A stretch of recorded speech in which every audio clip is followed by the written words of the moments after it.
Welcome to the podcast. If you'd like to listen to an ad-free version of this episode and all of our episodes, then search True Crime Today Premium Plus on Apple Podcasts and press subscribe. That's our premium channel where all of our ad-free and advanced episodes live, all in one place. True Crime Today Premium Plus. Search it on Apple Podcasts and press subscribe. Even try it for 3 days free. The last thing they saw was someone they trusted. You're tuned in to Hidden Killers with Tony Bruschi, featuring retired FBI special agent and chief of the Counterintelligence Behavioral Analysis Program, Robin Dreeke. What was your reaction to Jay-Z's denial and that the very long, blistering statement? It really had very little empathy, I think, for the actual victim who's making the claims in this, other than saying, go try this criminally if it's true. But, you know, just flat out, very, very harsh denial. I'd say it's even more detailed than Diddy's have been. I mean, this was a long denial. Then also going into personal aspects of his life and how it's going to affect him. It was very much about him. But I guess if you're being accused of something that you did not do, it's a horrible accusation to say that you raped a 13-year-old. If you didn't do it, I think a lot of people would be like, yeah, I'd be coming out, guns a-blazing too. That would be an insane thing to be accused of if you've never done anything of that nature. But it was harsh. It was very, very loud. From a behavioral standpoint, what did you make of it? It was appropriate to me. Yeah. If you think so, again, appropriate to him and his situation where the initial reaction, total unbridled rage. Yeah. To being, again, if he's accurate and he's truthful, I mean, so here you are accused of doing this most horrendous thing with a 13-year-old. You would get really, really angry. I mean, look at me just thinking about that. You accusing me of that. I mean, you would just come out swinging. Sure. And behaviorally also, that kind of reaction would scare away any potential people that are trying to get over on him. Sure. Because now true victims are going to not necessarily be as intimidated as a fake victim, as someone who's trying to take advantage of the system situation. Because a true victim, especially if they have evidence of photos or videos or other eyewitness accounts, shouldn't be hopefully intimidated by that kind of vitriol response that there was. But it's hard to imagine if you were innocent of such a heinous thing that you're being accused of, that you wouldn't show a lot of rage and get really, I mean, he sounded pissed off. Very much so. Yeah. And to me, it's appropriate. I mean, not appropriate. I should say it's an appropriate response to his emotions is a good way to put it, which is congruent with, to me, some accuracy and some innocence on his part. What was interesting to me was the talking about, now I have to sit down with my daughter, who's, close to the same age. I believe she's 12, of what the victim claims they were. And they have to explain this to her. And yeah, that would be horrible. I cannot imagine having to do something like that, especially if you're falsely accused, and try and get your children to understand that and the ridicule and the shit that they're going to go through. But at the same point, there was a bit of a woe me in there. But at the same point, I got to say, okay, yeah, if you didn't do this, you got to explain. But then at the same point, you also have to explain to your daughter why daddy thought it was a great idea to go make albums and go on tour with someone who had already been exposed as being a child predator. He got away with it. I'm talking about R. Kelly. After the fact, I mean, R. Kelly, we had a video of him raping a child, and he still got acquitted for it all those years ago. Back in the late 1990s. It was several years after that. His career was still thriving, for people who don't know that. It wasn't like R. Kelly's accused and he's done. No, he came back and had a thriving career for the late 90s, early 2000s. And that's when Jay-Z was also kind of at one of his peaks. They went on tour together. He had this knowledge of this person. He wasn't convicted, but the evidence was there to anybody who was paying attention. It's like, he clearly did this.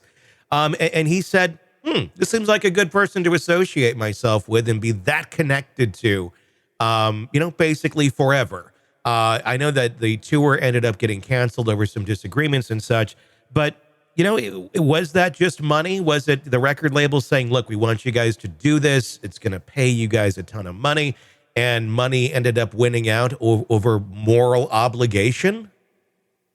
Back then, maybe. Yeah. Might not now, because remember his response now was, which is an appropriate response for someone. I mean, just think about it with your daughter, same thing. Yeah, it's easy to kind of poke at him. He's making it all about himself. But yeah, I would do the same thing. Is like the shame he's feeling to have to explain this to his 13-year-old daughter is congruent with a healthy relationship he's having with his daughter.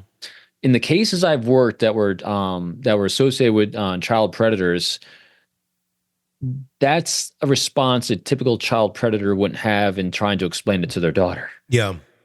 In other words, child predators with their own kids are trying to they're rational. Again, there's a lot of better experts on this than me. The ones I did work, they're trying to rationalize their behavior, and they wouldn't be thinking about the impact on their own kids. Of it being exposed. And so that to me is also it's a healthy sign that he was concerned about having to do this and explain this to his 13-year-old daughter. Yeah. Good.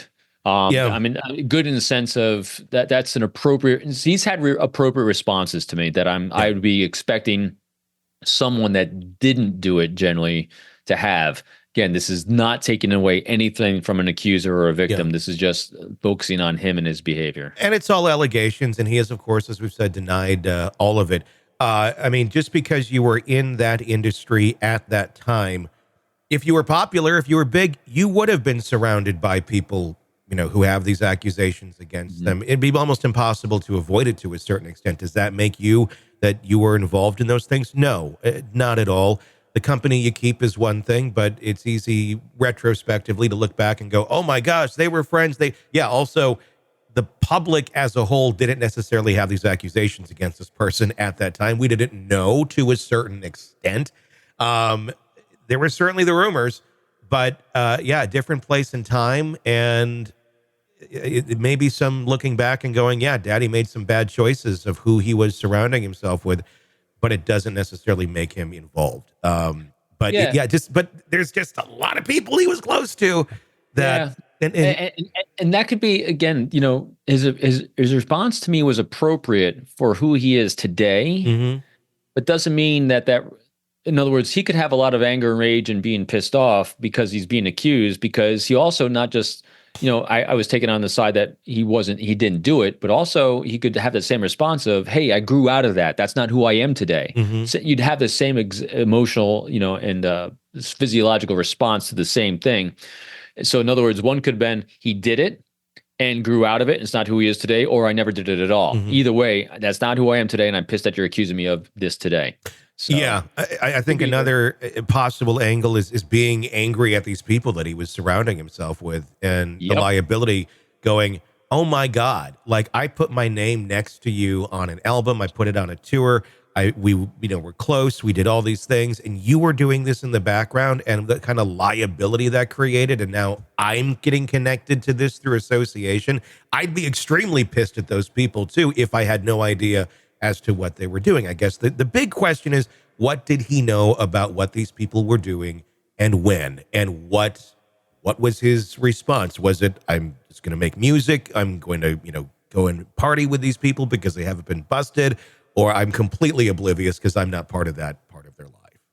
And therein lies the challenge of 25 years ago. Exactly. Yeah. And that's why, I love assessing human behavior. As you know, it's fascinating, it's intriguing, but at the end of the day, we really need data, evidence, and details to support behavioral observations, because there's a lot of things that can cause behavioral observations. Remember, we've talked about this before too. The polygraph and basically a lie detector, which people love to try to think of and using, is not admissible in court, because that is a physiological and biological response to stimulus from the outside world and what we think about it in here. So it is behavioral. It's a behavioral assessment tool is what it is. And it's not accurate either. You need data to support up those things. That's why it's not admissible in court, because it's all in here and what we think about it ourselves.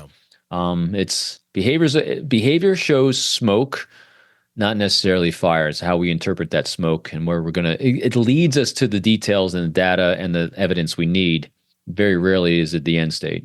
Welcome to the podcast. If you'd like to listen to an ad-free version of this episode and all of our episodes, then search True Crime Today Premium Plus on Apple Podcasts and press subscribe. That's our premium channel where all of our ad-free and advanced episodes live, all in one place. True Crime Today Premium Plus. Search it on Apple Podcasts and press subscribe. Even try it for 3 days free. Let's be honest. Nothing kills the thrill of a good murder mystery like a commercial for laundry detergent. It's like someone slapping a closed sign on your favorite dive bar. But you're not here for that, are you? You're here for the good stuff. So ditch the ads and upgrade to True Crime Today Premium Plus on Apple Podcasts. With True Crime Today Premium Plus, you get your crime straight. No chaser. Commercial free with extended interviews and early access. It's like getting the bartender's special when the bar's already closed. Search for True Crime Today Premium Plus on Apple Podcasts. Subscribe and drink it all in.